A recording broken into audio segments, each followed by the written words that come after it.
पंतप्रधान नरेंद्र मोदी 12 जानेवारी रोजी नाशिकला येणार आहेत। कांदा निर्यात बंदी करून नाशिकच्या शेतकऱ्यांचे प्रचंड नुकसान करून मोदी नाशिकला येणार असतील तर कांदा उत्पादक शेतकऱ्यांनी आपली नाराजी व्यक्त करणे आवश्यक आहे, असे मत स्वतंत्र भारत पक्षाचे राष्ट्रीय अध्यक्ष अनिल घनवट यांनी जाहीर केले आहे। राष्ट्रीय युवा महोत्सवाच्या निमित्ताने नरेंद्र मोदी 12 जानेवारीला नाशिक येथे येणार आहेत। 2019च्या निवडणुकीच्या वेळेला नाशिक जिल्ह्यात मोदींनी जाहीर सभेत कांदा उत्पादकांना चांगले दिवस येतील असे आश्वासन दिले होते। मात्र त्यानंतर अनेक वेळा निर्यात बंदी, साठावर मर्यादा, निर्यात शुल्क, किमान निर्यात मूल्य, कांदा व्यापाऱ्यांवर धाडी टाकून कांद्याचे भाव पडले आहेत। परिणामी कांदा उत्पादक कंगाल आणि कर्जबाजारी झाला आहे।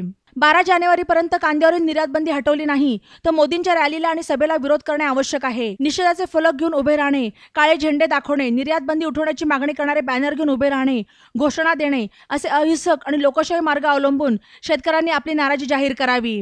नाशिक जिल्ह्यातील शेतकऱ्यांनी जसे विकसित भारत संकल्प रथ गावातून हाकलून दिले तसे निर्यात बंदी नाही उठली तर मोदी गो बॅक, मोदी चले जाओ अशा घोषणा देत मोदींचा निषेध करावा असे आवाहन अनिल घनवट यांनी केले आहे।